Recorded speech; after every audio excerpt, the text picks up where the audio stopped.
When the Sega Saturn launched 30 years ago, it was kind of a hot mess. With only 2 games available at its 1994 Japanese launch and only 6 at its US launch, there wasn't a lot for gamers to do with this system when they first bought it. Its predecessors, the Genesis and Mega Drive, sold a highly respectable 30.75 million systems. The Sega Saturn, however, sold a much less impressive 9.26 million total systems, with over half of them being sold exclusively in Japan. That meant that most of the titles released for the Sega Saturn were localized for Japanese gamers, which meant unless they were brushed up on their hiragana, katakana, and kanji, these games just weren't accessible to gamers outside of the East. But that was then, and this is now. And the Sega Saturn has received a number of incredible hardware and software upgrades over the decades since that make this one heck of a gaming machine today. That starts with the ability to hook up your Sega Saturn to a modern display over HDMI. For this video, I'm using this 𝐃𝐈𝐒𝐂𝐋𝐎𝐒𝐒𝐿 HDMI adapter for the Sega Saturn. They sent it to the channel free of charge so that we could all check it out together. It outputs video from the Sega Saturn in 1080p so that it looks good on modern displays. One of the many great features of this adapter is that it has a toggle switch on it so that you can change the aspect ratio to your liking, either 16:9 or the native 4:3 of the Sega Saturn. It also supports output in both NTSC and PAL formats. The adapter has a metal housing for long-term durability. The one end of the adapter has the HDMI female in port and also has the switch for selecting between 16:9 and 4:3 aspect ratios. The other end of the adapter has a USB port for providing 5-volt power to the adapter. And at the end of the attached cable are the necessary male pins to fit the video-audio output port on the Sega Saturn.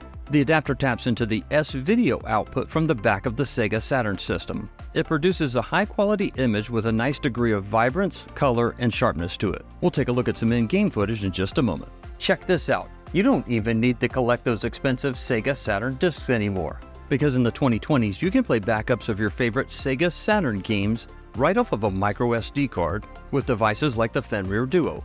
You install it inside your Sega Saturn by replacing the optical drive with the Fen Rear Duo board. Then you can put your games on a micro SD card, insert the card into the Fen Rear Duo, and it will load the games instead of loading them from those expensive discs. I have a video showing you how to install and set up the Fen Rear Duo, and I have it linked for you in the video description. Since this is a Japanese Sega Saturn, let's test out playing a Japanese game. I'm going to load a game here that's called Moon Cradle from the menu. It's an action-adventure game that combines elements of both full-motion video and an isometric gameplay perspective. It's a great game and all, but there's a problem here. If you speak and read English as your primary language, you're probably not going to have any idea what's going on in a game like this. But no matter whether you want to play Eastern games on a Western Saturn or the other way around, the Fen Rear Duo has got you covered. You see, not only does the Fen Rear Duo allow you to play backups of games, it also is a region-free device which lets you play games from any region around the world on any region of the Sega Saturn. Here's my favorite racing game of all time. Road & Track presents the Need for Speed, running on the Sega Saturn from a USA copy on a Japanese Sega Saturn. You may be stuck driving 55 at some of the highways in your local town, but in Need for Speed you can drive 155 in one of my favorite cars of all time, the Acura NSX. It's so awesome, isn't it, that you can now play region-free games without the discs on the Sega Saturn. But not every game will play right out of the box with the Sega Saturn. Some of them need a helping hand. You see, some games won't run with the standard amount of RAM included on the Sega Saturn. They need an additional RAM upgrade in order to play at all. In some cases, that RAM amount needed can be as high as 4 megabytes in total. Enter the Action Replay cartridge to the rescue. It gives you a number of different bonus features to help you with your Sega Saturn gaming experience. First of all, it gives you 4 megabytes to be able to store save games so that you don't have to save them in your Sega Saturn's memory with a backup battery. Of course, you also get the needed 4 megabytes of system memory, and it can also be accessed through the cartridge port just like the save games. In addition, you also get the ability to unlock region-free gaming if you're still using discs with your Sega Saturn. And of course, you can also use it for in-game cheating as well, but you know me, no judgments. Here's that cartridge right out of its packaging. It's kind of like the Millennium Falcon. She may not look like much, but she's got it where it counts. Setting up the Action Replay cartridge with your Saturn is ridiculously easy. All you have to do is insert it into the cartridge port on the back of your Sega Saturn system, push down gently to seat it in place, and you're good to go. When you power on your Sega Saturn with the cartridge inserted, you'll see a splash screen and a new menu system instead of booting right into your game. From here, you can access your saved games and manage switching them between the cartridge and the system, enter any game cheats you want to use, or just boot directly into your game to take advantage of the 4 MB of RAM. Since the end game here is to be able to load a game that requires 4 MB of system RAM, I've just gone right back to the Fen Rear Duo main menu so that we can launch a game that requires it. In this case, Street Fighter 03. It's a release that was exclusive to Japan and requires the 4 MB of system RAM. And sure enough, the game boots up and plays just fine with the addition of the Action Replay cartridge and its additional 4 MB of system RAM. For a lot of gamers, they've probably never been able to play this game on the Sega Saturn specifically because of the RAM requirements. It's not really that the Action Replay cartridge is something new, it's been around a while. It just hasn't been widely available, as collectors snapped up the original cartridges because of the system RAM they provided. But now they're widely available on Amazon, making the Sega Saturn more accessible to gamers all around the world. Along with the ability to add RAM to the system in order to play some specific games, there are also some special games that you can play on the Sega Saturn that can take advantage of MPEG movie video quality. Released 7 months after the launch of the Sega Saturn in Japan was the Sega Saturn Movie Card.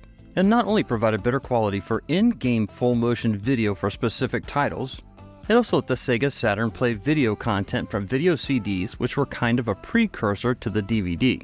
In addition, it empowered the Sega Saturn to be able to play photos from what was called the photo CD format. Installation of the movie card is super easy. Just remove the back door from the Sega Saturn that houses the storage location for the CR2032 batteries for save game backups. And hey, while you're in there putting in the movie card, you might as well remove that CR2032 battery and replace it with a fresh one. Then installing the movie card is just a matter of inserting it with the pins facing forward into the top slot directly above where you just replaced the CR2032 battery. Then just give it a gentle push to shove it into place and seat it. Then you can replace the back door on the Sega Saturn by just pushing the bottom pins in and snapping it into place. One of the great ways to test out the movie card is to launch a game that not only takes advantage of its full motion video capabilities, but also requires it to run at all. That game is Lunar Silver Star Story, a Japanese exclusive release. And sure enough, not only does the game run, but the movie card's MPEG-1 qualities allow for some very high resolution video CD quality out of the Sega Saturn.